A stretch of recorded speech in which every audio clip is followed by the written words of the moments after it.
20 अक्टूबर को एक घटनाक्रम हुई थी। चौराहे के पास एक डेनिस नाम के व्यक्ति को पीटा गया था, जिसमें उसकी बाद में मृत्यु हो गई थी।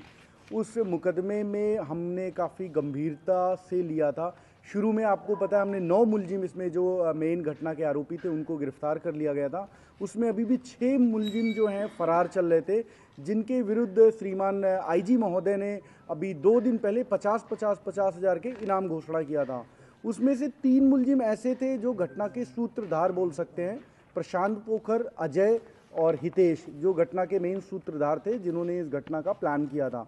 उन मुलजिमों के पीछे हमारी टीम 1 महीने से लगी हुई थी और हमारी टीम अभी एक बहुत बड़ी कार्रवाई की है। हमने 3 50 हज़ार के आरोपियों को हमने गिरफ्तार किया है और हमने जिस तरह से इनको दस्तयाब किया वो मेरे ख्याल से राजस्थान पुलिस के लिए एक बहुत ही अच्छा वाटरशेड टाइप का है। हमने चलती ट्रेन में जो मुलजिम भीख मांग रहे थे उनको हमने पहचाना और हमने उनके भीख मांगते हुए समय उनको उठाया है, जो कि हमारी जो डर था, हमारा जो राजस्थान पुलिस का डर था, उसकी वजह से ये मुलजिम इधर घुस ही नहीं रहते, ये मध्य प्रदेश साइड घूम रहे थे। तो हमारी जो टीम है, श्रवण नील जो नए एसएचओ लगे थे, इन्होंने इस चैलेंज को आते ही इस चैलेंज को स्वीकारा और एक स्पेशल टीम बनाई गई थी जो जिनमें मुख्य जो प्रवीण कांस्टेबल है, जिसको आप लोग भली बात जानते हो, जो काफ़ी चोरियों का खुलासा करता है, वो कांस्टेबल और उसके साथ 2-3 और मेन किरदार थे जिनका इस नोट में नाम है।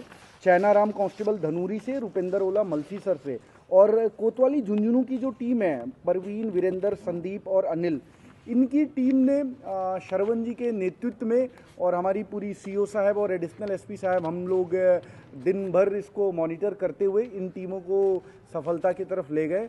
और इसमें सबसे जो खासियत ये है कि इनके जो सारे ठिकाने थे राजस्थान के, आपको जैसा ज्ञात हो, हमने इनको शरण देने वालों को भी अरेस्ट कर रखा था, जो इनको गाड़ी प्रोवाइड करते थे उनको गिरफ्तार कर लिया था, जो घर में अपने रुकवाते थे उनको गिरफ्तार कर लिया था। तो हमने इनके जितने भी कॉन्टैक्ट, जो आप बी पार्टी बोलते हो सीडीआर के, वो सब हमने ध्वस्त करके ब्लॉक कर दिया था। तो इनके पास कोई ठिकाना नहीं बचा था, इनके पास पैसे भी नहीं बचे थे। इन्होंने भीख मांगने का प्लान किया कि हम भीख मांग के अपना गुजारा कर लेंगे, लेकिन झुंझुनू पुलिस और राजस्थान पुलिस के हम कब्जे में नहीं आएंगे। तो इन्होंने हमें चैलेंज किया। तो हमारी जो टीम है, जो एक एक चप्पे चप्पे छान के हमने पता लगाया कि एक ट्रेन में ये भीख मांग रहे हैं, उस आसूचना को हमने डेवलप किया और रात को ही हमारी पूरी टीम यहाँ से रवाना हुई और सवाई माधोपुर, टोंक, उसके बाद कोटा, उसके बाद हमें पता चला जो ट्रेन है वो लोकेट हो गई, जो औरंगाबाद से दिल्ली जा रही थी। उस ट्रेन को हमने फिर इंटरसेप्ट किया दूसरी टीम से धौलपुर के पास। धौलपुर में हमारी टीम के मेंबर एक एक बोगी में चढ़ गए और हम उस पर तलाशते रहे। हमने पहचान लिया कि हाँ, ये हट्टे कट्टे लोग जो भीख मांग रहे हैं वो प्रशांत पोखर, अजय मील और हितेश हैं। फिर हमने उनको पकड़ के लाया। लाते समय आपको पता होगा उनकी अभी आपको फुटेज दिखाएंगे भीख मांगते हुए की, कैसे आपको लगेगा, आपको देखेंगे। सर, ये कितने टाइम से भीख मांग रहे थे, यानी कि यहाँ से भागने के बाद कहाँ पे गए थे? ये एक्चुअली में सबसे पहले जैसे ही घटना हुई, हमने हॉट परस्यूट में, आपको ध्यान है, 1-2 दिन के अंदर मेन मुलजिमों को पकड़ लिया था। उसके बाद हम इनके जो जयपुर के ठिकाने हैं, जहाँ पे हमारे पास सूचना थी ये जयपुर गए हैं, उस ठिकानों को हमने पूरा घेराबंदी कर दिया। एक बड़ी कॉलोनी थी, उसको हमने घेर लिया। वहाँ से किसी तरह से निकले, इनको लग गया कि राजस्थान पुलिस और झुंझुनू जिले की पुलिस अब इनके पीछे पड़ी है, तो इन्होंने यहाँ से आउट हो गए। 1-2 बार और हमें मध्य प्रदेश में इनकी सूचना मिली थी 20 दिन पहले के अराउंड। वहाँ पे गए तो वहाँ कोई रेड लाइट एरिया वगैरह में भी ये गए थे ठिकाना काटते हुए। वहाँ पे भी मतलब कुछ इस तरह के गंदी और जगहों पे जाते थे ये।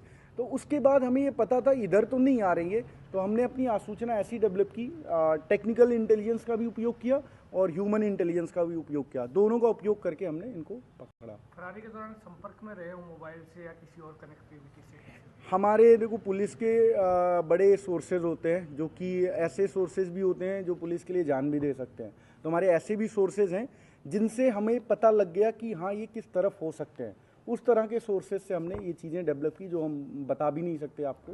नहीं, आपस में कनेक्टिविटी के लिए भी कोई इनका था क्या? आपस में कनेक्टिविटी, साथ में रहे ये तीनों। एक्चुअली में मुलजिमों के कई गुट बन गए, जो उनकी पुरानी दोस्ती के आधार पर बन गए। ये तीनों खास दोस्त हैं। ये तीनों जिस दिन घटना हुई उस दिन एक ही गाड़ी से यहाँ से भगे थे। घटना करने के बाद जो रोडासा क्या जगह है वहाँ पे छोड़ा था इनको, उसके बाद ये तीनों एक साथ ही भगे थे और ये तीनों परमानेंट साथ में रहे। और जो मेन दीपक और मनदीप है वो अभी अलग हैं। तो ये तीनों एक साथ थे, आपस में ही रहते थे। तो पैसे खत्म हुए उसके बाद इन्होंने कोशिश नहीं करी कि परिजनों से या किसी से पैसे मांग के काम निकाले? एक्चुअली में आपको अगर ध्यान हो, हमने अभी जो गाड़ी देने वाले और ठिकाने वाले जो इनको जयपुर में रुकवाए थे उनको गिरफ्तार कर लिया था। उसके बाद ऐसा माहौल झुंझुनू ज़िले में बन गया था कि इनके जो परिजन हैं, इनके जो क्लोज फ्रेंड्स हैं, वो भी इनसे बात नहीं कर रहे थे।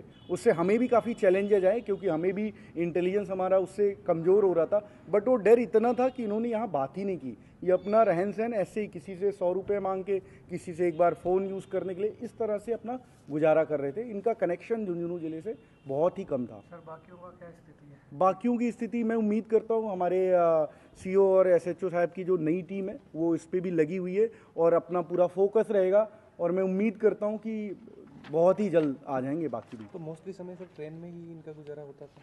मोस्टली समय ट्रेन में थे। ये आते थे जाते थे, आते थे जाते थे। कई बार मंदिर वगैरह में भी चले जाते थे, जिससे कि वहाँ चंदा वगैरह अच्छा मिल जाता है, भीख अच्छी मिल जाती है, तो मंदिरों के सामने भी चले जाते थे। कितने क्या रुपए भीख के इनसे? ये अभी हम थोड़ा और पूछताछ करेंगे।